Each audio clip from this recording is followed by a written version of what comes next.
Halo, Assalamualaikum warahmatullahi wabarakatuh. Berkat Tuhan mengalir atas hidup kita semua. Semoga semua makhluk hidup bahagia. Terima kasih teman-teman yang sudah hadir di pagi ini, pagi, siang, sore ya.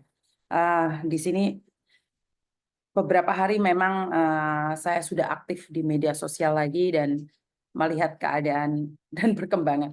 Ternyata sejak 1 Februari kemarin itu kan saya sudah ada admin ya. Jadi di mana admin sudah mencatat semua nih ada apa, seperti apa dan bagaimana. Jadi ini sangat rapi sekali ya. Jadi berdasarkan fakta. Jadi ini semua adalah curhatan-curhatan kalian yang belum sempat saya dengarkan. Jadi selama beberapa bulan ini saat saya ada di Indonesia, jadi aktivitas saya tidak begitu full ya. Waktu itu saya pulang ke Indonesia setelah sekian lama setelah COVID di tahun 2022 itu adalah pertama kali saya pulang setelah COVID. Sejak bulan Agustus, September, saya Oktober dan November ada di Hong Kong, tapi Desember, Januari, Februari, Maret saya masih posisi ada di Indonesia. Jadi saya lebih banyak ada di Indonesia karena secara langsung dan tidak langsung Pak Tony merasa nyaman ada di Indonesia dan beliau tidak pernah menanyakan kapan mau pulang Hong Kong. Jadi saya merasa bahwa Pak Tony merasa nyaman tinggal di Indonesia dan saya sebagai orang Indonesia yang merasa bangga ya karena orang dari luar negeri khususnya Hong Kong, begitu banyak orang Indonesia pingin tinggal di Hong Kong. Ini ada orang Hong Kong yang begitu senang tinggal di Indonesia. Jadi ini menurut saya adalah kebanggaan tersendiri. Suami saya mau ikut tinggal ada di Indonesia. Bukannya ingin pamer atau seperti apa, tapi saya ingin bilang bahwa dulu saya sama keluarga, sama pacar ya. Bahkan saya mau dinikahi, yang penting pulang Indonesia. Tapi ternyata saya memilih tetap untuk tinggal di Hong Kong.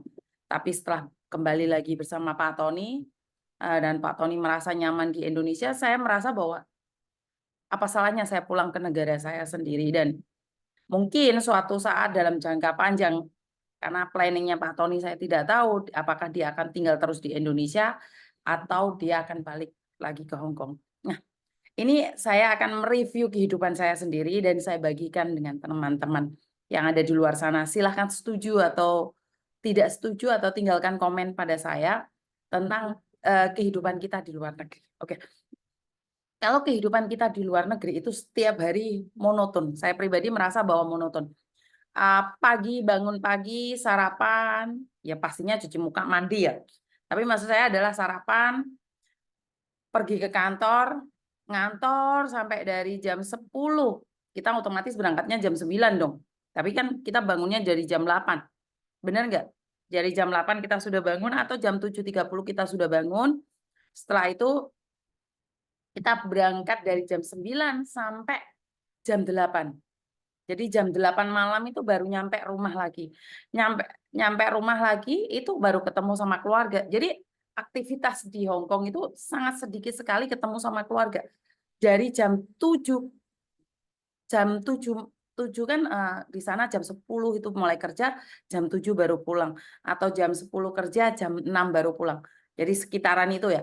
Jadi perjalanan karena kantor saya dulu ada di Jungan, di Causeway, kadang-kadang saya dipindahkan ke Sentral. Dan waktu saya bekerja sekian tahun itu ada di Sentral. Jadi saya sangat familiar sekali dengan Sentral. Setelah itu aktivitas pagi sampai sore, bahkan sampai malam itu ada di luar.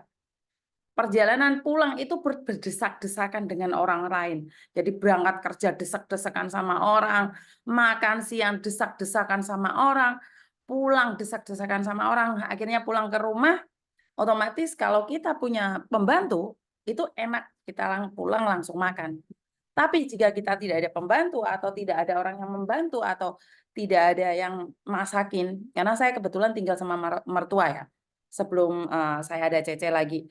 Jadi mertua saya sudah menyiapkan. Jadi enak kita pulang, kadang mandi dulu, kadang makan dulu. Setelah itu waktu berjalan dan tahu sendiri kalau orang Hong Kong itu makannya itu sambil ngobrol karena keseharian mereka nggak ketemu sama sekali.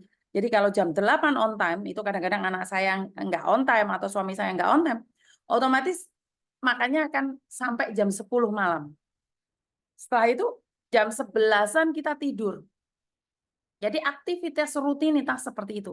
Dan waktu pekerjaan saya dan suami saya dan anak saya itu beda-beda ya.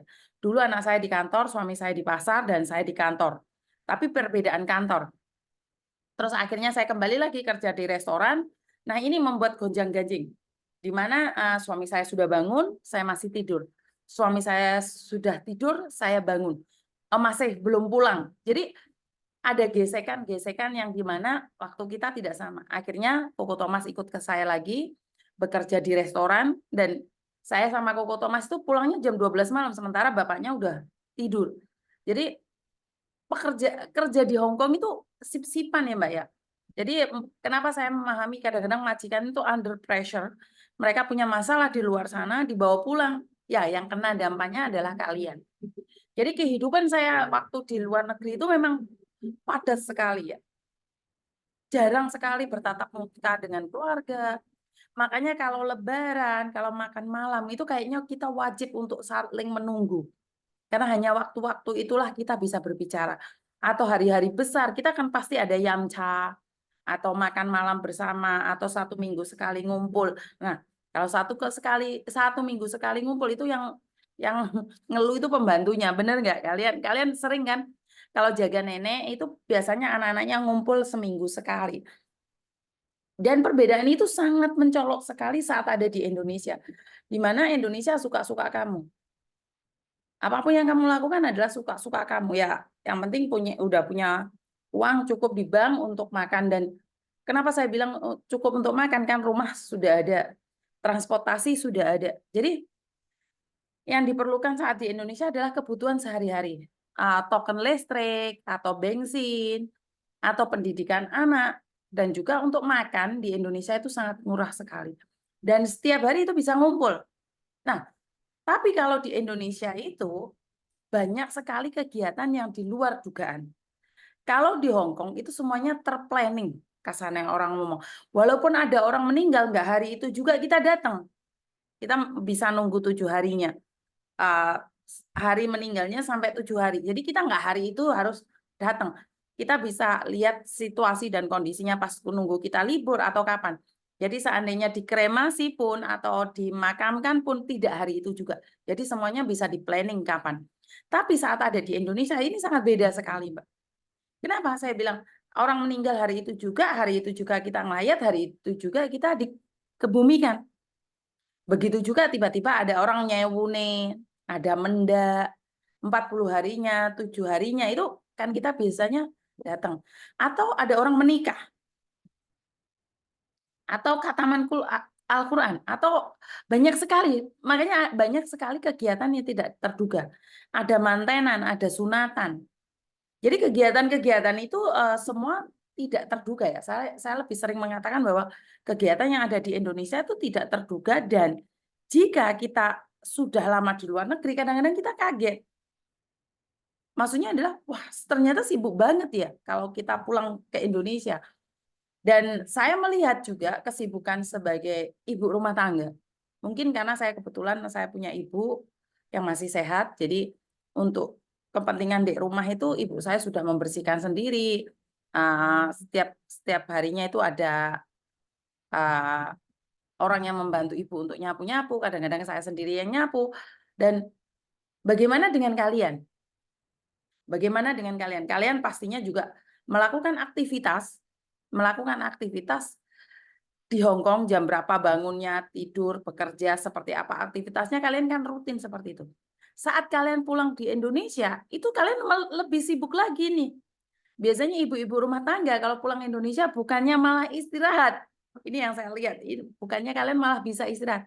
Kalian harus bersihin rumah, harus nyiap makan buat suami, buat anak.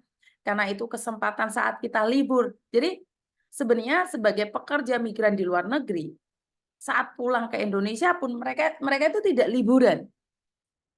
Kalian itu sebenarnya tidak liburan ya. Saat kalian pulang ke rumah sendiri itu tidak liburan. Karena kalian tetap melakukan aktivitas yang mungkin lebih padat. Masak, bersihin rumah, bahkan rumah yang debu-debunya banyak itu karena kalian terbiasa bersih di luar negeri, pulang itu kayaknya nggak banget deh. Akhirnya kalian nyuci, bersihin semuanya lebih lagi. Jadi kita sebagai perempuan itu tidak pernah berhenti untuk bekerja. Karena kita sebagai perempuan ingin menyenangkan keluarga kita. Kalau dipikir-pikir, capek juga loh jadi perempuan. Tapi saya bangga menjadi perempuan. Kenapa? Karena laki-laki tidak mampu melakukannya. Saat kalian ada di luar negeri, rumah kalian nggak akan sebersih saat kalian ada di Indonesia. Bener nggak sih? Ayo katakan sama saya. Atau tinggalkan di kolom komentar. Apa yang saya sampaikan benar nggak?